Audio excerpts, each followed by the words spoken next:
भला हुआ मेरी माला टूट गई, मैं राम भजन से छूटी। भला हुआ मेरी माला टूट गई, मैं राम भजन से छूटी। मेरे सिर से टली बला, भला हुआ मेरी माला टूट गई, मैं राम भजन से छूटी। मैं राम भजन से छूटी। नमस्कार मेरे प्यारे भाइयों, मेरे परमात्मा के प्यारे जीव हंसों। मैं हमेशा मालिक से यही अरदास करूंगा कि आप सब मेरे भाई पहले से ज्यादा और ज्यादा और ज्यादा से ज्यादा इतने विवेकी हो जाएं कि कुछ बचे ही ना जो समझने के लिए शेष रह जाए। मैं यही अरदास करूंगा मालिक से। और बहुत खुशी की बात है कि आप सब विवेकी होते भी जा रहे हो और सत्य को समझ के असत्य को त्यागने में देर नहीं लगा रहे। बहुत खुशी की बात है, बहुत अच्छी बात है कि अब आप स्वयं से ही सत्य असत्य का निर्णय करना सीख गए हो। बहुत ही खुशी की बात है। और जो मेरे भाई अभी भी उस लेवल तक नहीं पहुंच पा रहे हैं, अभी भी सत्य असत्य का निर्णय नहीं कर पा रहे हैं, वो भी बिल्कुल चिंता ना करें। परमात्मा उन पे भी बख्शिश करेगा, दया करेगा, उनको भी विवेक प्रदान करेगा। वो भी एक दिन सत्य सत्य का निर्णय करने में सक्षम होंगे। आप बिल्कुल चिंता ना करें। एक बार नहीं समझ में आता, 2 बार सुनिए, 3 बार, 5 बार, 10 बार सुनिए, जरूर समझ में आएगा। क्योंकि ऐसे ऐसे मेरे भाई हैं जो शुरू में मुझे बहुत गलत बोलते थे, बहुत ज्यादा, क्योंकि वो समझ नहीं पा रहे थे मैं कहना क्या चाहता हूं। लेकिन धीरे धीरे धीरे कर करके, धीरे धीरे सुनते सुनते सुनते उनके अंदर ऐसा विवेक जगा कि आज वही भाई अपनी गलती की माफी मांगते हैं और बोलते हैं कि अब हमें हर चीज समझ में आ रही है। आपके बोलने से पहले ही हम समझ जाते हैं कि आप क्या बोलने वाले हो। देखो बंदी छोड़ की कैसी दया है। तो मेरे भाई सब पे होगी, लेकिन सही से मन लगाकर एकाग्रता से इस ज्ञान को समझने की कोशिश करो। क्योंकि इंसान जन्म केवल और केवल यही समझने के लिए मिला है कि इस 84 को तोड़ा कैसे जाए। कोई ये ना सोच के बैठे कि यहां पे हमें बड़ी बड़ी दुकानें, बड़े बड़े मकान, बड़ी बड़ी इमारतें बनाने के लिए भेजा गया है कि हमने बड़े बड़े मकान बना के उसमें ना रहे तो हमारा जीवन बर्बाद है, कि हमने करोड़, 2 करोड़, 5 करोड़, 100 करोड़ नहीं कमाया तो हमारा जीवन बेकार है, हमारा आना ही बेकार है इस दुनिया में। ऐसा बिल्कुल नहीं है मेरे भाई। अरबों खरबों कमा के लोग यहां से खाली हाथ जा चुके हैं। यहां तो केवल पैसा इसलिए दिया जाता है कि आपका जीवन चलता रहे और आप परमात्मा की भक्ति करते रहो, ज्ञान को समझते रहो। इसलिए नहीं दिया जाता कि आप 20-20 मंजिल बना के, बड़े बड़े महल बना के उनके राजा बन के बैठ जाओ। अरे मिट्टी में मिल जाना है सब, कुछ साथ नहीं जाना मेरे भाई, कुछ साथ नहीं जाना। तो सोचो क्यों आए थे इस दुनिया में? क्या इसीलिए आए थे कि समुद्र पे पड़ी रेत, उससे बड़े बड़े घर बनाए, पूरी उम्र लगा दे और एक लहर आए और फिर वही रेत उसी समुद्र में मिल जाए? क्या ये सब करने के लिए आए हम लोग यहां पे? नहीं मेरे भाई, नहीं। जो हमारा मुख्य उद्देश्य है उसकी तरफ तो हम सोच भी नहीं रहे। क्या है हमारा मुख्य उद्देश्य इस दुनिया में आने का? तो इसको जानना है, इसको समझना है मेरे भाई। तो मेरे भाइयों, आज हम जो वाणी लेने जा रहे हैं कबीर सागर से, उस वाणी को अच्छी तरह समझ लेना बहुत ज्यादा मदद करेगी आपकी ये वाणी उस अक्षर के बारे में जानने के लिए कि वो अक्षर है क्या जिस अक्षर को प्राप्त करने से मोक्ष होता है, मुक्ति होती है। जो अक्षर कहलाने के बावजूद भी निरक्षर है, उसको जानना पड़ेगा, समझना पड़ेगा, हर चीज बिल्कुल क्लियर हो जाएगी। तो आइए देखते हैं उस वाणी को। क्या कहती है वाणी? मुक्ति मूल का कहूं विचारा, ताका तुम अब करो संहारा। मुक्ति मूल गति का हूं न जाना, ताका अब मैं करूं बखाना। तो यहां साहिब साफ कहते हैं कि मुक्ति मूल का कहूं विचारा। मैं तुम्हें धर्मदास उस मुक्ति के बारे में, उस मूल के बारे में बता रहा हूं, विचार करो। ताका तुम अब करो संभारा, और उसको विचार करके समझ के उसकी संभाल करो, उसको गुप्त रखो। मुक्ति मूल गति का हूं ना जाना, उस मूल ज्ञान को, उस मूल भक्ति बोध को कोई नहीं जानता। ताका अब मैं करूं बखाना, जिसका मैं अब बखान करने जा रहा हूं, इसको अच्छी तरह समझ लो। जैसे कि आप लोग को पता है कि 100 बार समझाया गया धर्मदास जी को, 100 बार, फिर भी उनकी समझ में नहीं आ रहा था। तो इसीलिए साहिब ने बोला कि मैं जो समझा रहा हूं उसको ध्यान से अच्छी तरह समझो। एक बार नहीं आएगा, 2 बार समझो, 2 बार नहीं आएगा, 10 बार समझो, 100 बार समझो, लेकिन समझना तो पड़ेगा। अगर नहीं समझना चाहते, नहीं समझ सकते, कोई बात नहीं, तब तुम केवल गुरु के आगे सरेंडर कर दो। सीधे बोल दो, मुझे कुछ नहीं समझ में आता, मुझे तो जो आप कहोगे मैं वो करूंगा। तब भी तुम्हारी मुक्ति हो जाएगी, 101% हो जाएगी। क्योंकि जब सरेंडर ही कर दिया, फिर गुरु का फर्ज बनता है कि शिष्य का मोक्ष करे। लेकिन शिष्य को भी 101% गुरु पर ही भरोसा रखना पड़ेगा, गुरु पे ही विश्वास रखना पड़ेगा, और कुछ मत करे। जो गुरु कहता है केवल वही करे, फिर कोई नहीं रोक सकता उसको मुक्त होने से। तो आगे क्या कहते हैं? मुक्ति मूल अक्षर है एका, धर्मदासता का गहुटे का।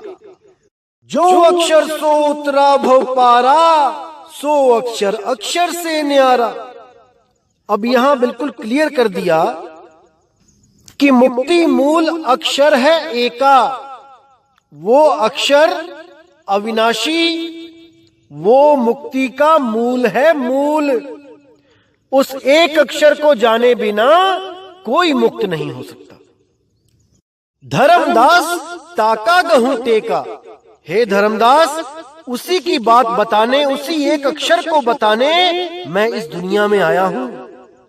उसी एक अक्षर को बता के दूसरे अक्षर से मुक्ति दिलवाने आया हूं।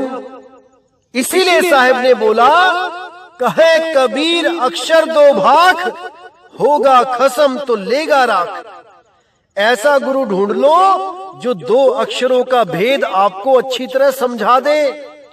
उनमें से इस अक्षर को ग्रहण करवा दे जो अविनाशी अक्षर है, और जो 52 अक्षर है उसको छुड़वा दे। इसीलिए मदन साहिब ने बोला, सोई गुरु पूरा कहावे, 2 अक्षर का भेद बतावे। एक छुड़ावे एक लखावे, तब प्राणी निज घर को जावे। इसी के लिए बाबा नानक जी ने बोला, जे तू पढ़िया पंडित, बिन 2 अक्षर 2 नामा, प्रणवत नानक एक लंगाए, जे कर सच समामा। अगर तू सत्य में समाना चाहता है तो ऐसा गुरु धारण कर ले पंडित, जो 2 अक्षरों को जानता है, 2 नामों को जानता है, एक सत्य नाम, एक असत्य नाम, एक 52 अक्षर, एक आदि अक्षर। असत्य नाम को छुड़वा के सत्य नाम से तेरा कनेक्शन जोड़ दे। 52 अक्षरों को छुड़वा के उस आदि अक्षर का ज्ञान तुझे दे दे, तब तो तेरी मुक्ति है पंडित, नहीं तो पोथी पढ़ पढ़ जग मुआ, भयो न पंडित कोई। तेरी वही हालत हो जाएगी कि सारी उम्र पढ़ता भी रहा और अंत समय कुछ हाथ भी ना आया, सारे उम्र नाम जपता भी रहा, अंत समय कुछ हाथ ना आया। इसीलिए गरीबदास जी ने बोला, एक नाम को जानकर दूजा दे बहाए, तीरथ व्रत जप तप नहीं सतगुरु शरण समाए। कि हे जीव, एक नाम को जान ले और दूजे को बहा दे, बहा, किसी नदी में किसी नाले में बहा दे। कौन से नाम को बहाना है, कौन से नाम को जानना है, इसको समझना पड़ेगा। जब इसको समझ जाओगे तो हर चीज क्रिस्टल क्लियर हो जाएगी कि क्या है हीरा और क्या है कांच। एक नाम को जानकर, यानी सत्य नाम, उस सच्चे नाम को जानकर, वो ऐसा नाम है जो बोलने लिखने पढ़ने में नहीं आता, उस नाम को जानकर दूजा दे बहाए। ये जितने भी पढ़ने लिखने बोलने वाले नाम हैं, कितनी ही भाषाओं के नाम हैं, चाइनीज, जापानीज, उर्दू, हिंदी, पंजाबी, गुजराती, मराठी, जितने भी नाम हैं, जितनी भी भाषाएं हैं, इन सबको किनारे कर दो। एक नाम को जानकर दूजा दे बहाए, तीरथ व्रत जप तप नहीं सतगुरु शरण समाए। ना किसी तीर्थ जाने की जरूरत है, आजकल तो जेलों को भी धाम बना दिया गया कि चलो जेल धाम चलते हैं। अरे सारे ही बाबे जेलों में बैठे हैं तो सारी दुनिया घर बार छोड़ के वहीं तंबू लगा के बैठ जाओ, सुबह दोपहर शाम दर्शन करो और वहीं तंबू में ही मुक्त हो जाओ।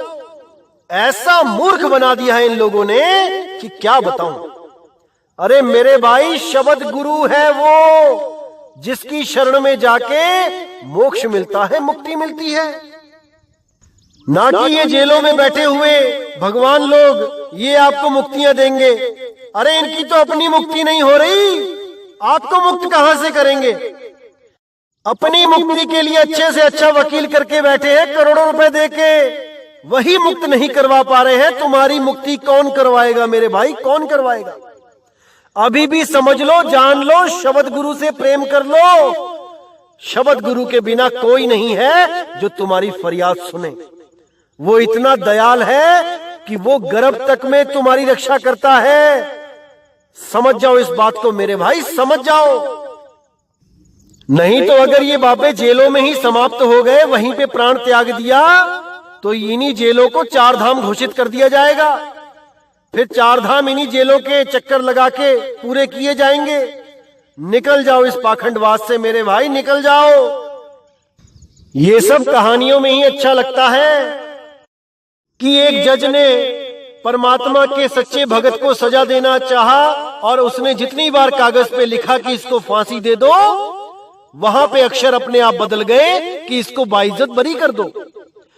ये सब वहां होता है मेरे भाई जहां समर्थ गुरु होता है। अरे यहां पर तो जजों को छींक तक नहीं आई, जुकाम तक नहीं हुआ, अक्षर बदलने की तो बहुत दूर की बात है। क्यों नहीं समझते हो आप लोग इस पाखंडवाद को। इससे बाहर आ जाओ, सत्य कुछ और है जो आपको दिखाया नहीं जा रहा है। अब सत्य को दिखाया जा रहा है तो आप लोग समझने को तैयार नहीं हो। अच्छी तरह समझ लो मेरे भाई कि किसी भी ज्ञान के साथ पक्षपात नहीं करना चाहिए। अरे सबका हुक्का लीजिए, सांचा शब्द निहार, और पक्षपात मत कीजिए, कहे कबीर विचार। कोई भी भाई, कोई भी साधु संत, कोई भी अगर सत्य की बात कर रहा है तो उसको सुनो, उसको समझो और उस पे विचार करो। पक्षपात कभी मत करो कि ये हमारे धर्म का नहीं है, ये हमारी जात का नहीं है, ये हमारा इंडियन नहीं है, ये कोई अमेरिकन भाई सत्संग कर रहा है, इसको क्या पता परमात्मा क्या होता है। ऐसा बिल्कुल नहीं होता मेरे भाई। परमात्मा के हम सब बच्चे हैं, वो कहीं पे भी प्रकट होकर किसी के द्वारा भी ज्ञान दे सकता है समाज को। ये कभी मत सोचो कि केवल भारत वालों के लिए ही परमात्मा बार बार आते हैं। वो चाहे तो इटली में ज्ञान देगा, वो चाहे तो जर्मनी में पंथ चलाएगा, वो चाहे तो जापान में दिव्य ज्ञान देगा। वो कुछ भी कर सकता है, वो कहीं भी कुछ भी कर सकता है। कोई बाउंडेशन नहीं है उसके लिए। हम आप अलग होके बैठे हैं इन जातों के चक्कर में, इन देशों के चक्कर में, इन भाषाओं के चक्कर में। उसको कोई भी पराया नहीं लगता है भाई, पराया नहीं लगता है। वो बादलों को उठा के जापान तक भी ले जाता है, अमेरिका तक भी ले जाता है, भारत तक भी लेके आता है, बारिश करवाता है, लोगों की प्यास बुझाता है। उसके लिए भेदभाव नहीं है। उसका एक नाम, एक भाषा, एक झंडा है। इसको समझ जाओ मेरे भाई, समझ जाओ। तो आगे कहते हैं, जो अक्षर सो उतरा भव पारा, सो अक्षर अक्षर से न्यारा। यानी जो उस आदि अक्षर को जान जाता है, उसको अनुभव कर लेता है, वो भव सागर पार हो जाता है। और वो अक्षर इन अक्षरों से न्यारा है, न्यारा। किन अक्षरों से? जो अक्षर लिखने, बोलने, पढ़ने में आते हैं। जिस अक्षर को बोलने के लिए होठ, कंठ, जीभ लगता है, उनसे वो आदि अक्षर न्यारा है। क्योंकि वो अक्षर में नहीं, वो निअक्षर है। अक्षरों में नहीं आता वो अक्षरों से पार निअक्षर है। जिसके लिए बोला गया, होठ कंठ लागे नहीं, जीव्या नहीं उच्चार, गुप्त वस्तु जो लख है, सो निज हंस हमार। यानी होठ, कंठ, जीव्या ये लगता ही नहीं है उस अक्षर में। ये उन अक्षरों में लगता है जिनको छोड़ना है। चाहे वो कोई भी अक्षर क्यों ना हो, काखा, गागा, अंगा, चाछा, जाजा, कोई भी अक्षर, चाहे वो आ क्यों ना हो, अगर वो गले से निकलता है उसको तत्काल त्याग दो। क्योंकि होठ कंठ लागे नहीं, उसके कंठ भी नहीं लगता है मेरे भाई। इस चीज को जितनी जल्दी समझ लोगे उतना ही जल्दी कल्याण होगा, कल्याण। इसलिए 52 अक्षरों से परे हो जाओ और उस आदि अक्षर को, जिसके द्वारा ये आ भी बनता है, उसको जानो। वो क्या है? जो आ से भी न्यारा है, उसको पकड़ो। तो आगे कहते हैं, ताको नहीं जाने संसारा, अक्षर बिना ना उतरे पारा। कि उसको कोई नहीं जानता पूरे संसार में, सब के सब इन्हीं अक्षरों में ही उलझे पड़े हैं। यहां तक कि ब्रह्मा, विष्णु, महेश जो हमारे आदि पुरुष कहलाते हैं इस दुनिया में, वो भी अक्षरों से पार नहीं जा पाए, वो भी मंत्रों से पार नहीं जा पाए। उनको भी जो साधनाएं मिली, आप वेद पुराण उठा के देख लीजिए, वो भी मंत्रों के ही अधीन रहे और उन्होंने समाज को मंत्र ही दिए। किसी ने महामृत्युंजय मंत्र दे दिया, किसी ने कोई मंत्र दे दिया, किसी ने कुछ मंत्र दे दिया। केवल कबीर साहब ने बोला, तंत्र मंत्र सब झूठ है, इनमें ना उलझे कोई, सार नाम जाने बिना कागा हंस ना होए। वो सार नाम एक ऐसा नाम है जो दुनिया की किसी भी किताब में, किसी भी ग्रंथ में नहीं लिखा है। वो किसी ग्रंथ में नहीं लिखा है। वो नाम देने के लिए स्वयं परमात्मा इस दुनिया में आते हैं इंसान रूप धारण करके, और अपने चुने हुए संत को वो गुप्त ज्ञान देकर चले जाते हैं और आगे प्रचार वही करता है। उसी के द्वारा सारी दुनिया को जगाया जाता है, लेकिन वो हमेशा गुप्त ही रहता है। वो कभी इस मान बढ़ाई में नहीं आता कि उसको परमात्मा ने इस दुनिया में भेजा है। वो हमेशा शांत रहता है। वो इन मान बढ़ाइयों से परे है, परे। वो कभी चीख चीख के नहीं बोलता कि मैं ही वो हूं, जिसको परमात्मा ने यहां भेजा है। समझ जाओ मेरे भाई, इस बात को समझ जाओ। इसीलिए साहिब ने बोला, बड़ा बड़ाई ना करे, बड़े ना बोले बोल, हीरा कबहू ना कहे, लाख टका मेरा मोल। हीरा कभी नहीं बोलता कि मैं इतने रुपए का हूं, इतना कीमती हूं, इतना महंगा हूं। अरे जो हीरे का पारखी होता है वो स्वयं ही जान जाता है कि ये अनमोल है, अनमोल। उसको बोलने की जरूरत नहीं पड़ती। लेकिन आज के समय में ये सब घोषित करने में लगे हैं कि मैं ही परमात्मा हूं, मैं ही बंदी छोड़ हूं, मैं ही कृष्ण हूं, मैं ही भगवान हूं, मैं ही निरंकार हूं। ये सब के सब केवल भ्रमित करने के लिए इस दुनिया में आए हैं। जो परमात्मा का सच्चा हंस होता है वो कभी नहीं बोलता कि मैं निरंकार हूं, मैं परमात्मा हूं, मैं कबीर हूं, मैं विष्णु हूं, मैं राम का अवतार हूं, मैं कृष्ण का अवतार हूं। ऐसा कुछ नहीं बोलता वो। और जो भी ऐसा बोल दे, समझ जाना मेरे भाई कि आपको मूर्ख बनाने के लिए वो इस दुनिया में आया है, केवल आपका शोषण करने के लिए। तो ऐसे लोगों से मेरे भाई हमेशा सावधान रहना है। तो क्या कहती है वाणी आगे? ताको नहीं जाने संसारा, अक्षर बिना न उतरे पारा। यानी कि उस अक्षर के बिना कोई पार नहीं जा सकता। जो अक्षर इन ग्रंथों में नहीं मिलेगा वो केवल भेदी गुरु के पास है। अक्षर अक्षय तुम चीनो भाई, अक्षर माही रहो समाई।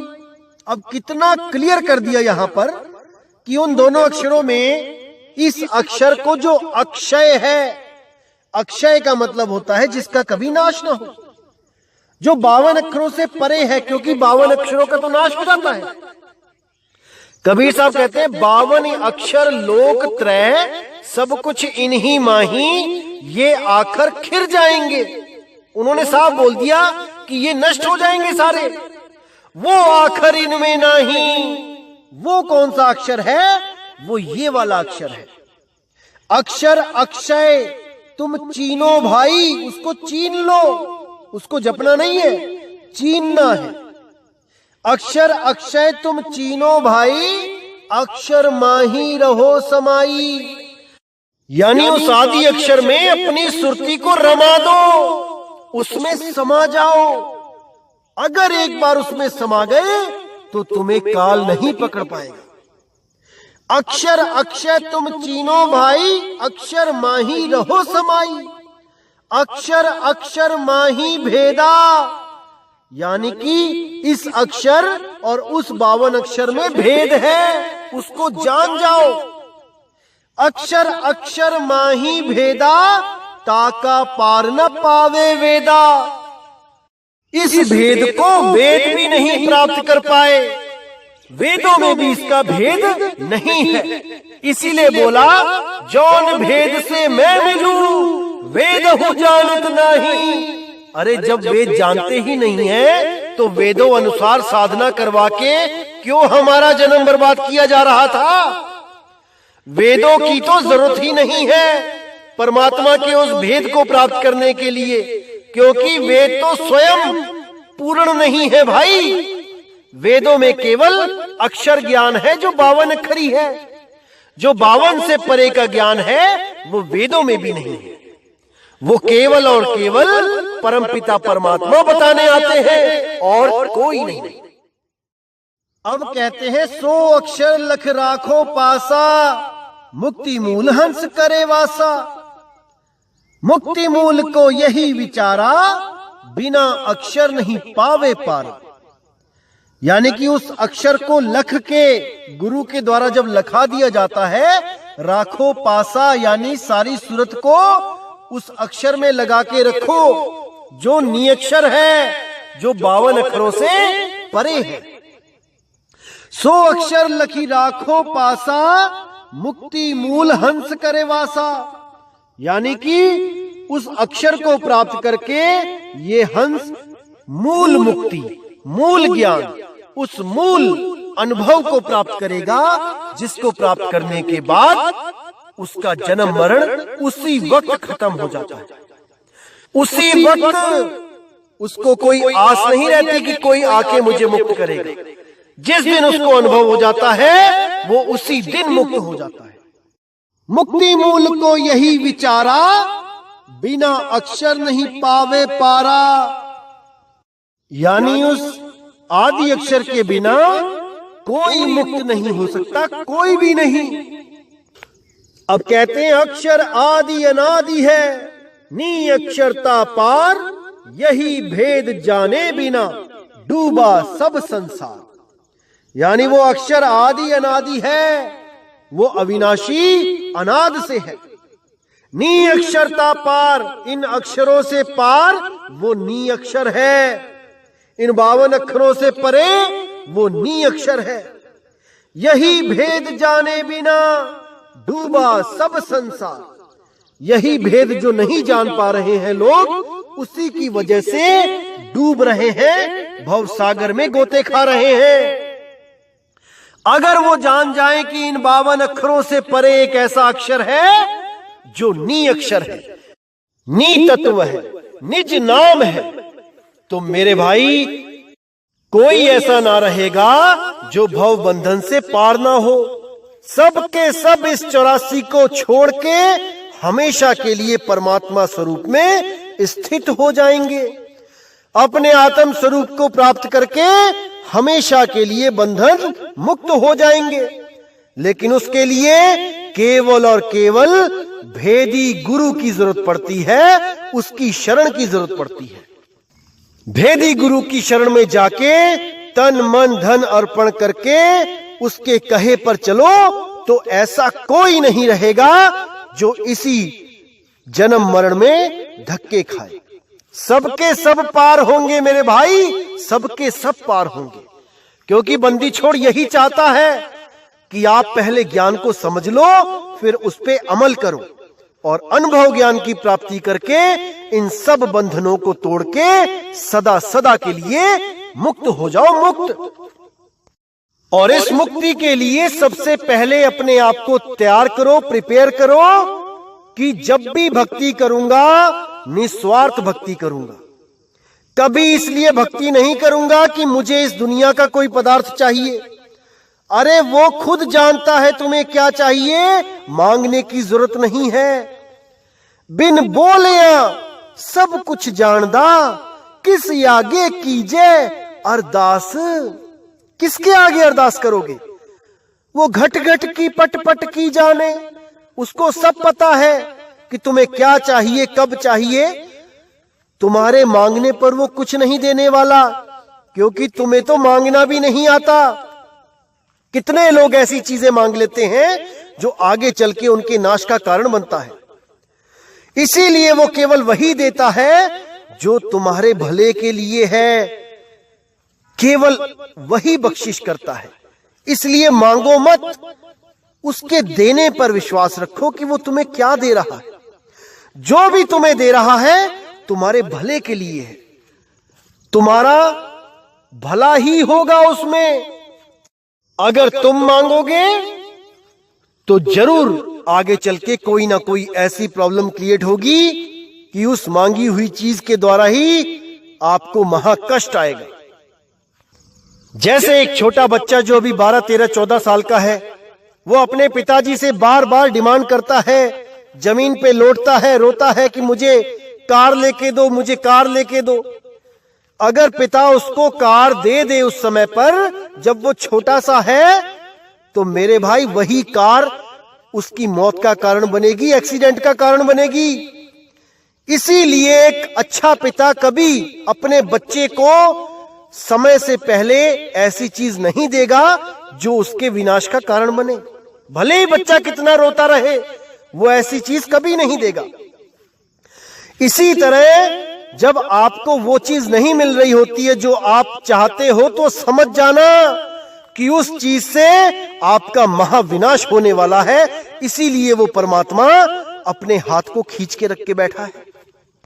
इसीलिए वो चीज नहीं दे रहा है, क्योंकि उसको दिख रहा है कि यही चीज तुम्हारे नाश का कारण बनेगी। तो इसीलिए मेरे भाई, कुछ मत मांगो, कुछ मत मांगो, केवल भक्ति करो, वो दाता दयाल सब कुछ देगा, सब कुछ देगा, लेकिन मांगना नहीं है। मांगोगे तो निस्वार्थ भक्ति नहीं, फिर स्वार्थ वाली भक्ति हो गई, और स्वार्थ वाली भक्ति का फल इसी 3 लोक में भुगतना पड़ता है मेरे भाई। इसलिए आज से प्रण करो कि कुछ नहीं मांगना है। अगर कुछ मांगना है तो केवल और केवल जीवों की भलाई, लोगों की भलाई, लोगों के लिए मांगो, जितना मर्जी मांगो, कोई मना नहीं करता। इस मांगने से परमात्मा सदा खुश भी रहता है। कि तुम अपने भाइयों के लिए कितना प्रेम करते हो, कितनी फिक्र करते हो, इससे वो सदा खुश रहता है। तो मेरे भाई, इस चीज को गांठ बांध लो कि कुछ भी मांगना नहीं है। अगर मांगना ही है तो केवल सतगुरु की शरण मांगो, केवल और केवल मुक्ति मांगो। इसके अलावा सब बंधन है, इसके अलावा सब बंधन है, और बंधनों में हमने नहीं रहना। निर्बंध हो जाना है, मुक्ति प्राप्त करनी है, मोक्ष प्राप्त करना है। तो इसी के साथ दोस्तों, मैं सत्संग समाप्त करता हूं और उस बंदी छोड़ से फरियाद करता हूं कि आप सब मेरे भाइयों का विवेक पहले से ज्यादा बढ़ाए और इतना अटूट विश्वास पैदा करवाए उस निशब्द परमात्मा से कि कोई भी काल का दूत आपको हिला ना सके, कोई भी अधूरा गुरु आपको भ्रमित ना कर पाए। इन मंत्रों, इन अक्षरों के चक्कर में, इन श्वासों के जाप के चक्कर में, इस अनहद नाद के चक्कर में कोई भी भ्रमित ना कर पाए। तो इसी के साथ मुझे विदा करें। जय गुरु बंदी छोड़ वैराग साहिब, जय गुरु बंदी छोड़ साधु शरण साहिब, जय गुरु बंदी छोड़ बाबा मदन साहिब, बाबा नानक साहिब, बाबा गरीबदास साहिब, बाबा रविदास साहिब। जय जय सतगुरु बंदी छोड़ सतगुरु सत्य कबीर साहिब की सदा ही जय हो, सदा ही जय हो मेरे मालिक की साहिब बंदगी। सतनाम।